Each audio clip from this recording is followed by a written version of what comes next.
Welcome back to the Cricket Matters podcast. Today's topic is all about how the best cricketers train during off-season. James, good morning. How are you doing? Morning. I'm very good, thank you. You've got Notice your I'm sporting my Glamorgan hat Glamorgan. Exactly, Yeah. Why have you got your Glamorgan hat on before we dive Because into the they podcast? just got promoted to the first division of the county championship for the first time, I think, in 21 years. So shout out to everybody at Glamorgan, coaches, players, staff, and all involved for all the hard work and the effort they've done. So, yep, representing massively today. Congratulations, Glamorgan. The season is done. It's now off-season. You're going to have to train well to stay in the division. Not quite done. They've still got a game or two left. They've still got a game or maybe two left. Yeah. Really. But it's unlikely to be played because it's absolutely chucking down rain in the next few days. So Yes, the weather forecast in Britain is not great the next few days, is it? Anyway, yep, so let's do it. How the best cricketers train during off-season. What would be your initial bullet points?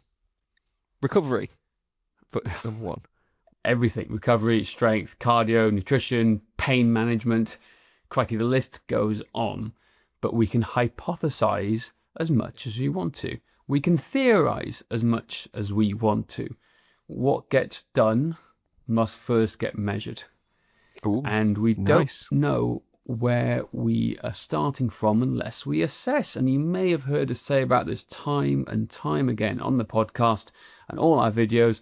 If we don't assess, we are just guessing.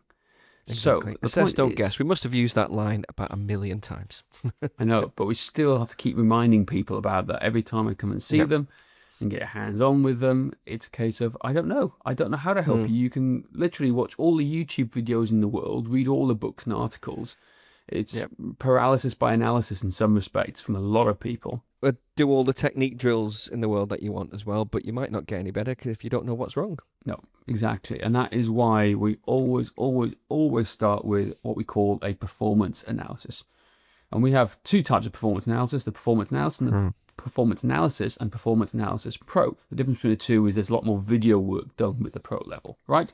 That is the crux of it. But during the analysis, we are taking I'm just saying what we do, so you can go and do this yourself. I'm not saying you come and take the analysis with us. You can if you'd like to, but just so you know what we do, you can go and do it yourself at home now or any time in the next few weeks to assess what you need to do in the off season. So the key things are we're taking your weight measurements. How heavy are you now?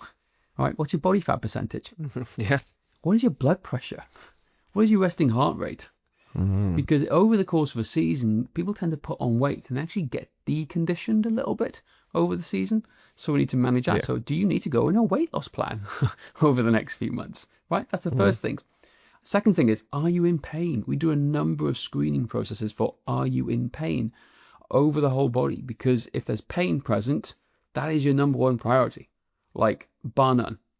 Yeah, Find the cause, absolutely. try and fix it. Because pain is not good. Pain is not weakness leaving the body. It is stupidity. All right? Let's just put it down at that. Because the issue with pain is your body always finds the path of least resistance, right? Doesn't it? It Exactly. wants to just be in homeostasis, so it's going to alter something to get you around that pain, which is going to affect your technique. It's going to affect everything, isn't it? Absolutely, exactly. And you aren't aware that you're doing it, right? That's Yeah. the worst thing. So we need to analyze for pain to see how it's impacting your technique, and that's what we do before any technical analysis. Is we make sure there's no pain present, because it'll then give us a better explanation as to why you're doing such things in your technique. Okay, so pain is the first thing. Is there pain? Yes or no? If there's pain, that is the primary plan for your off season, is to get you out of pain. Then we look at what we call movement screening. Okay, if there's no pain present, we can then go into what we call movement screening. Now, this is done at the highest level of professional American sports and mostly other top European sports too. So Major League Baseball, NFL, NBA, NHL, they all use the FMS testing criteria as part of the NFL on part of their drafting processes. They want to know how robust and movement capable the athletes are. If you score poorly there, there's a higher risk of injury and lower risk of increased performance output. It's hugely vital, isn't it? Because, like, an NFL player at the combine, if they score poorly and they've got a big increased risk of injury. They might not get picked up by anyone. No. Simple as Well, that. well, no, because it's an asset they're investing in. So if this asset is going to cost X amount of money, they'll know what their return on investment is. That sounds, it's as simple as that. And what I find brilliant is that there's a bench press test in the NFL, in the NFL, right? It's how many reps can you do with a certain given weight, right? What they're looking for is, can you do over 20 reps? Now, it's not about how strong you are, it's how durable the shoulders are.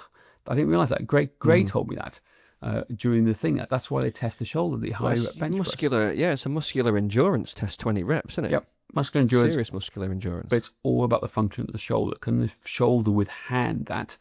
Withstand it, because it's a tough sport. Lots of collision impacts, lots of issues going on. So we do the movement screening because it's a performance indicator, and it's also a limitation factor for most people, which could be to do with their technique. For example, they could struggle with rotation, they could struggle with lunging, they could struggle with the basic deep squat or the hinge pattern. And the reason we look at the hinge when you're batting is because you don't have your knees over your toes, because it reduces performance and reduces power output. So look, there's lots of things we're talking about here now, but these are the ways we go about it to assess an athlete before we even look at basic power, which is what we call the med ball throw and how far they can broad jump. We don't need to test too much, but it's an idea of giving us what their capabilities are in terms of testing before we look at technique, which then may explain why they're doing the technique that they're doing, because there's the body technique connection in everything that you do. If your body won't let you do it, then that's why you probably can't do it when you're batting or bowling. So take the handbrake off is what we always say to perform better. Yeah, exactly. Could we just quickly wind back before we go on? Just give people some, because we mentioned resting heart rate, weight, waist height and all that. Can we just give people some rough benchmarks that they need to be looking out for? Because like, okay, well, my resting heart rate's 62. Is that good? They don't know unless we give them some benchmarks. Yeah, absolutely. So an elite endurance athlete sit between 40 and 48 beats per minute.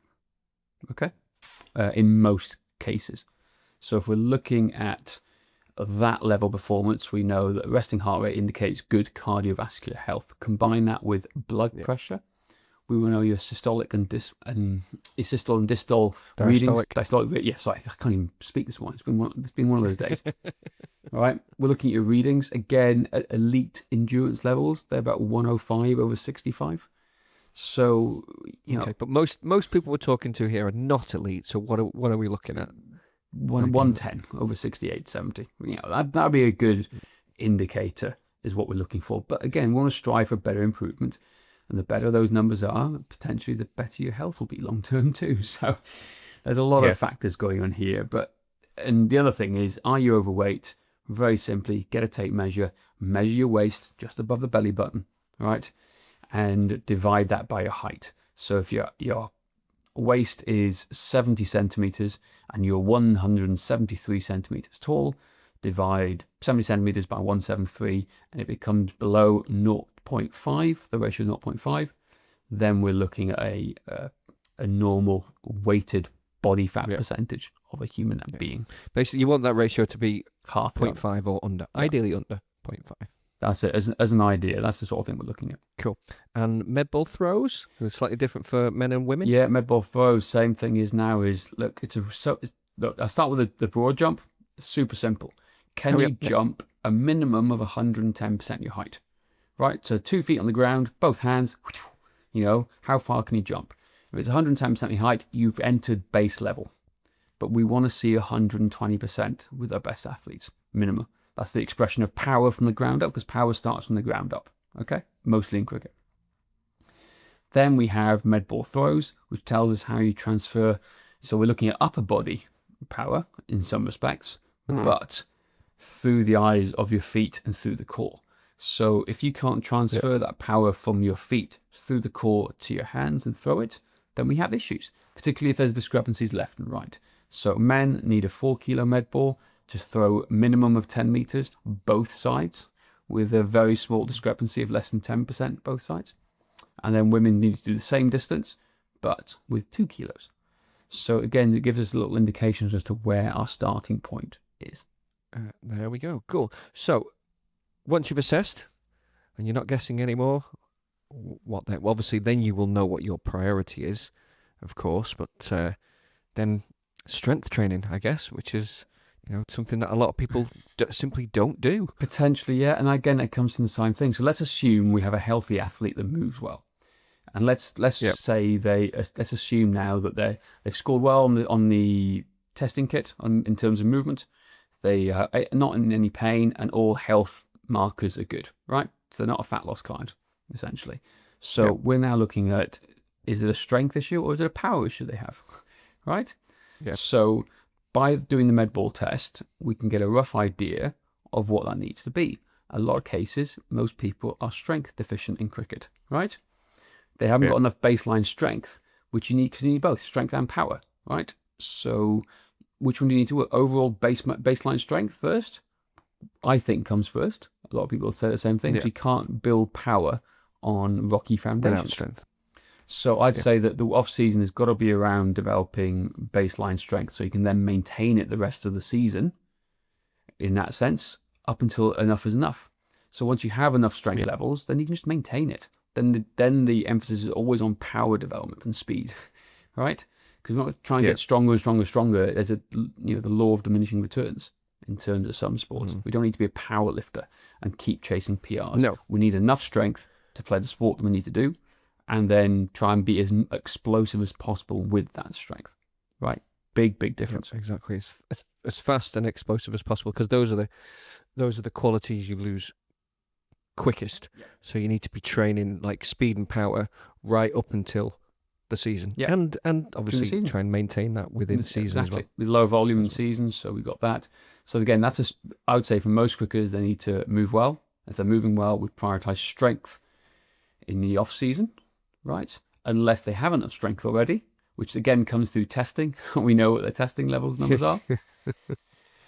And then focus on power as we get closer to the season to build that, to develop and maintain that level of strength. So it sounds simple, but it's not. It's actually more complex if you want to go down this rabbit hole of doing it properly.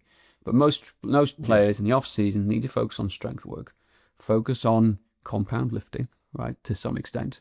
Not necessarily barbell work, but compound lifts using kettlebells or dumbbells is a big thing of what we do.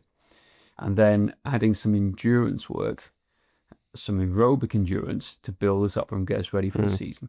I'm not saying that is interval training. I'd encourage more longer piece endurance work in the off season, because we're not going to do that pre-season or in season, right?